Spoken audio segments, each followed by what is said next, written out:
Привет!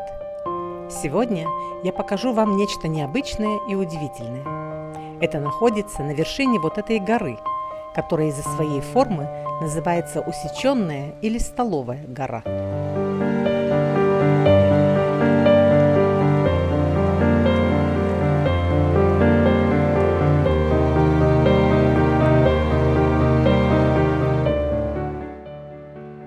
И это эмблемы элитных разведывательных групп, входящих в Сайерат Маткаль, специальное подразделение управления разведки армии обороны Израиля. Сайерат Маткаль известно также под названием подразделение 269 или просто подразделение.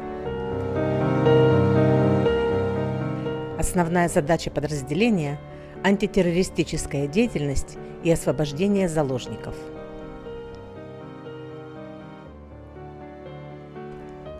Новоиспеченные бойцы командос после многокилометрового марш-броска поднимались на гору и выкладывали эмблему своего подразделения камнями, принесенными с собой.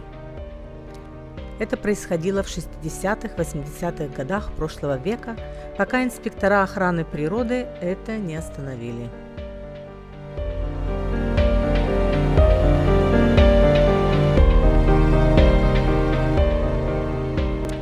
Жаль, что эта традиция была прервана.